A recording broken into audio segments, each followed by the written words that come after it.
Section 19 of Neighbourhood, A Year's Life in and About an English Village, by Tickner Edwards. September, Part 2. 2. That summer is drawing to an end and autumn close at hand, one need not look at the calendar to know. Throughout a morning's walk, signs of imminent change crop up now at every turn. The wild arums that you have forgotten since last you saw them turning their pale green cowls from the light, give out a bold glitter of scarlet in the shady deeps under every hedgerow. Each day sees the hips and haws growing ruddier. Though September is scarce half gone, the green bracken fronds in the woods are already alight at the tips with crimson and gold, and the heather on the coombe side has lost its clear rose red. The song of the bees in it seems as loud as ever, but for every tuft of living blossom there are two that are faded and brown. The good times are nearly over for the honey makers, and each day the gathering of a full load of nectar means travelling farther afield. I wonder why it is I always look forward to the renewal of the year's life with so much eagerness and impatience, and yet meet its decline with such surpassing equanimity. Am I have often asked myself lately, the same being who industriously searched the river bank for a whole bleak February morning in quest of the first coltsfoot, greeting it with an unconscionable extravagance of rejoicing? I, who now tread the same way, in no wise perturbed nor even unelated at the obvious fact of each day's lessened ardour. The truth that the year is already on the long downward road, riding for its winter fall, awakens in me not a pang of regret. Indeed, I neither remember the departed magnificence of June as something lost, nor regard the ever-diminishing September days as portent of penurious times to come. With autumn, as with advancing age, when once each is assured irrevocable, the natural tendency seems to be towards a looking neither backward nor forward, but towards a joyful acceptance of the things that are. And so, at these times, whatever our declared principles, we one and all develop, or degenerate, into optimists. But of a truth it needs very little of this mental condiment to be happy in a Sussex downland village in September. Perhaps none but the very old can at any time sincerely avow a repugnance towards machinery in farming. Certainly, at this season of the year, the whole spirit of village life receives benefit from it. They have been threshing up at the farm to-day, and from sunrise to sunset, all through the still, quiet, golden hours, the voice of the threshing mill has permeated everything, blent itself with the song of the robins in the garden, with the chime from the smithy, with all the other sounds of labour that go up to make up the silence of country dwelling places. I have come to look upon this sound as the veritable keynote of autumn, and to believe that it has an influence on all hearts at this season, entirely underrated by those whose business it is to study rural affairs. It is the fashion to contemn the old melodramatic trick of still music, but for my own part I have never been able to resist the low sobbing and sighing of the violins when the stage story is being cleared up, all wrongs righted, and the villain given his due. The speech itself is nothing to me. It is seldom regarded, and remembered never. I should be just as deeply moved if all that leashed melodious passion went as setting to Old Mother Hubbard or Twinkle, Twinkle, Little Star. And on the same principle, when this beautiful solemn voice of the threshing mill dwells in the autumnal air, I find myself doing the commonest things with a sense of high fate and speeding of the world's progress. But indeed nature works throughout largely on this still music plan, and therein lies one inestimable advantage of living in the country. Bird song, to all intents and purposes unceasing throughout the year, the songs of stream, river, and sea, the songs of the four winds, all work together for good on the hearts of those men and women who, by their own design or by external destiny, have been led to keep their thread of life running by green woods and fields. As the sun went down behind the hills and left the world afloat in wine-coloured mist, every sound of work ceased in the village, save this rich throbbing voice of the threshing mill up at the farm. I went out into the dreaming light to listen to it. From where I sat on the churchyard wall, I could make out that they were prolonging the work into the dusk, so that the last rick might be finished now, and the threshing gang move on to-night to the next farm. There was the deep sound of the mill itself, one tremendous baritone note succeeding another, each held for a moment, and then suddenly changing to one higher or lower in the sonorous clef. Apart from this, I could distinguish the fuss and fume of the engine as it drove its white breath in little unsteady gusts up against the violet calm of the sky. And there was another sound, the flapping song of the driving belt, a note that punctuated everything, as though some invisible conductor were beating time to the general symphony. But the combined effect of all was infinitely harmonious and restful. Yet I had come out, in the main, to hear not this familiar part of the music, but something about it that I loved to hear most of all, and this was the stopping of the machine.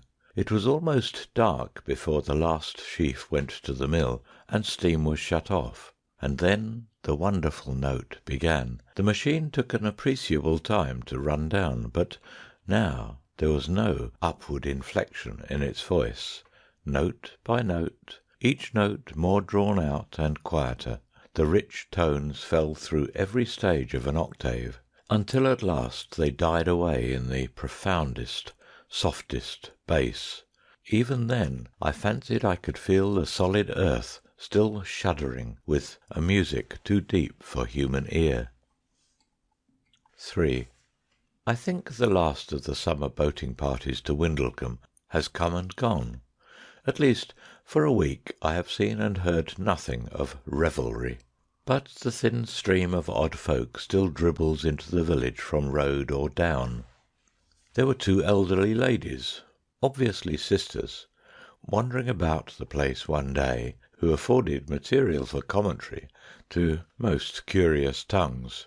Severely and sparely clad in grey tweeds, wearing black felt hats, each wrapped about with a wisp of grey gauze, and gold spectacles, over the shining hafts of which little tight, glossy white ringlets depended, pink, serene faces, inclined to be downy, and voices low and gentle, yet extraordinarily penetrating and clear.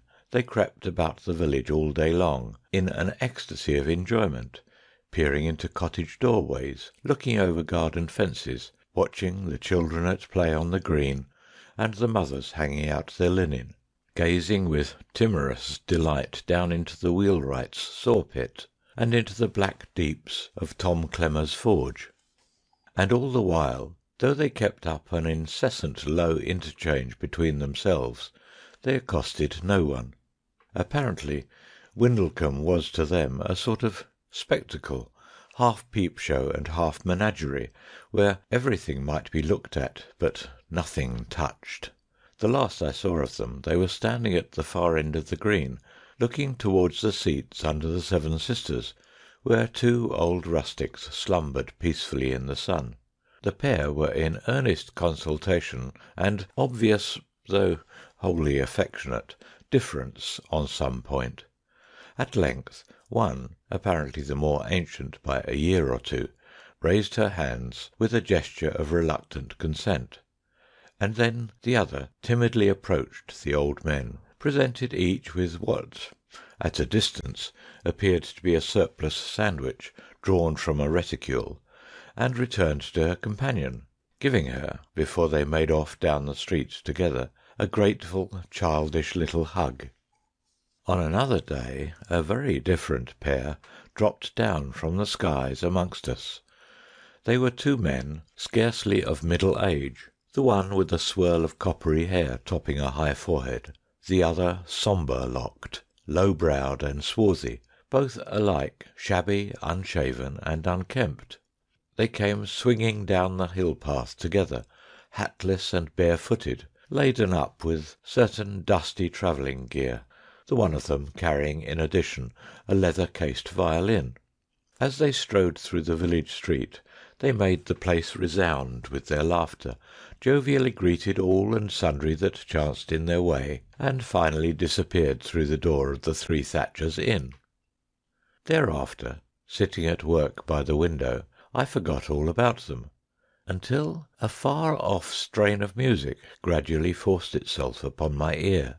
I could make out the violin, played as though it were three instruments at least, and above it such a voice as I had heard only once in my life before.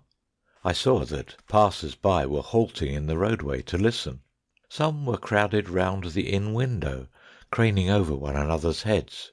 Then the music stopped. The pair of harmonious vagabonds reappeared and made straight for the Seven Sisters, all the folk jostling at their heels. A moment later the violin struck into an air that set my pen clattering to the paper and my feet speeding towards the house door. It was the the tenor song from Q, played by a master hand. Before I reached the fringe of the little crowd, taking the old vicar by the arm as I went, the copper-haired man had mounted upon the seat and had begun to sing the incomparable melody, hurling it over the heads of the crowd with a passion, a force, yet with a surpassingly delicate sweetness of tone that drew the people spellbound, closer and closer with every moment round him. The old parson's grip tightened on my sleeve. "What is he like?" he whispered, and when I had told him, "Strange that he should come here and... but there can be few with a voice like that. It must be... Ah, listen, don't you know now?" For the song had changed. The violin had slowed down into a simple, quiet undertone, and then there pealed out upon us an air that a year ago had been made famous by one man alone, and he almost the greatest in his art. As he sang, his great chest heaving in the sunshine, I watched him, and once he looked swiftly in our direction. He gave us the whole piece, that finishes on a note incredibly high, yet is not really an end to the song, for the note is one picked out, as it were, at random in the scale. Then, to my amazement, he got down from the bench, took the hat from the head of the nearest boy, and went gravely about among the folk, collecting pennies.